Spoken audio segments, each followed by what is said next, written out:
आजच डाउनलोड करा आणि तुमच्या आवडत्या मालिकांचा आनंद लुटा।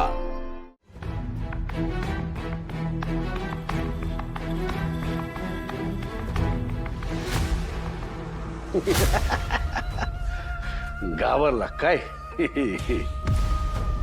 अपूर चांगलं आहे की जोवर घाबराल तोवर जिवंत राहाल ना।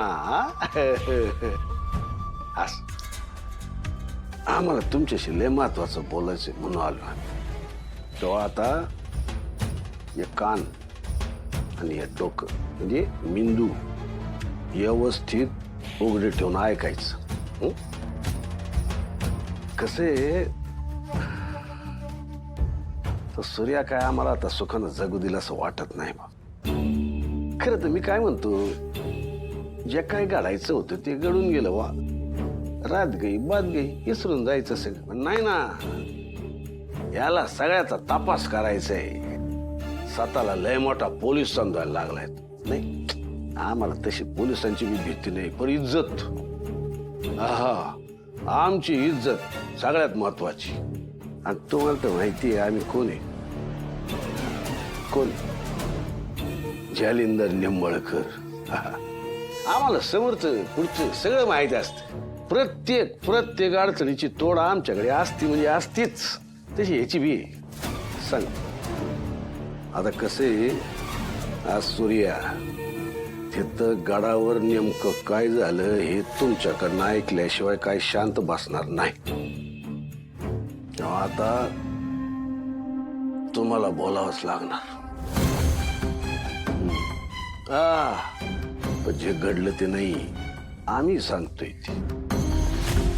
आता हा विषय फक्त आणि फक्त तुमच्या मदतीनंच निकालात निघू शकतो। आपण तो काढायचा। सूर्याच्या डोक्यात जे काय सुरू झालंय जागेवरच थांबवून टाकायचं,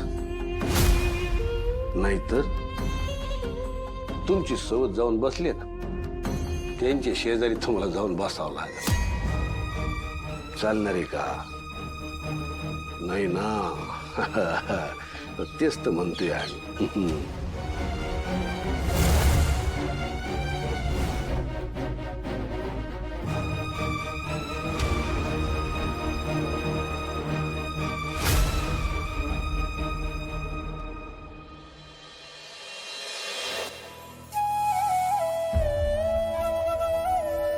मी काही म्हटलं तर मला लगेच फोन कर।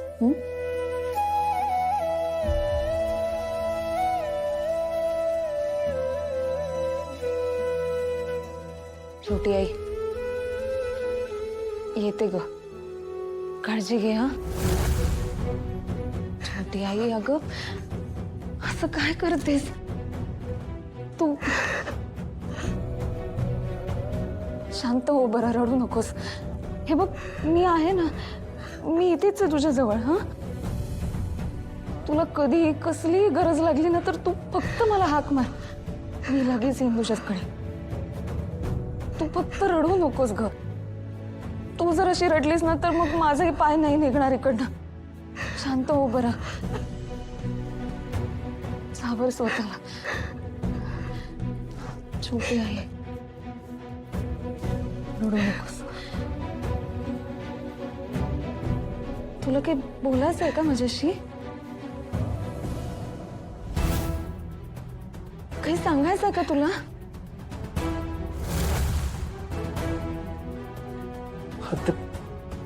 काय बोलायचंय तुला? शालनात त्याबद्दल काय सांगायचं का तुला?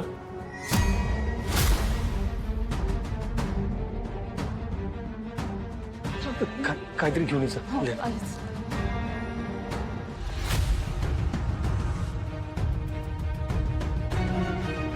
हे घे।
त्याच्या जाण्याला फक्त मी जबाबदार आहे.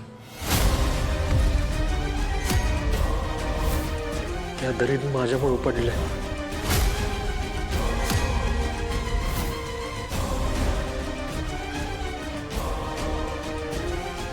शालनाक्का पाणी प्यायला गेल्या आणि मी वरनं गाव बघायचं म्हणून कड्यावर गेले. दरीची खोली बघून माझं डोकं गरगरलं आणि पाय निसटलं. मी पडणार म्हणून जोरात ओरडले. तितक्यात शालनाक्का पळत आले. त्यांनी मला मागं ओढलं. मी वाचले पण त्यांचा तोल गेला आणि त्या दरीत पडले. ते झालं ते एवढ्या पटकन झालं की मला काही सुचलं नाही. मला धक्का बसला आणि माझी वाचच गेली. मला माफ करा. अक्कांचं जे काय झालं त्याला मी जबाबदार आहे. अरे देवा,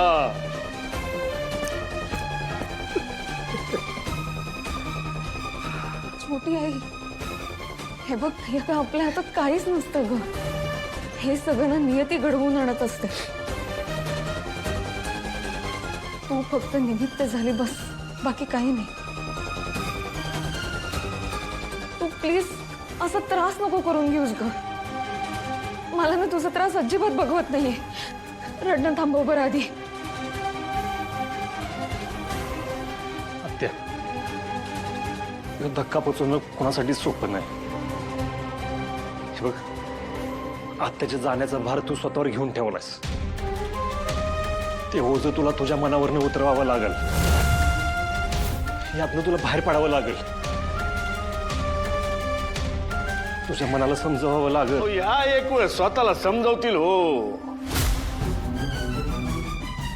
पण यांच्याच हलगर्जीपणामुळे आमची सोन्यासारखी बायको मेली. हे तर खरंय ना.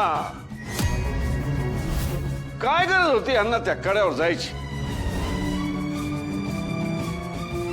का आमच्या शालनचा काळ बनून तिथवर गेला तुम्ही? आता या तुमच्या रडण्यानं आमची शालन परत येणार आहे का? आमची सोन्यासारखी बायको मेली तुमच्यामुळं. आता तिची पोकळी कशी भरून काढायची आम्ही? नाही, तुम्ही तुमच्या मनाला किती बी समजवाल, पण आमचं मन तुम्हाला कधीच माफ करणार नाही. कधीच नाही. डॅडी, हो असं कसं बोलून चालेल? तुम्ही तरी वाईट समजून घ्या. डॅडी,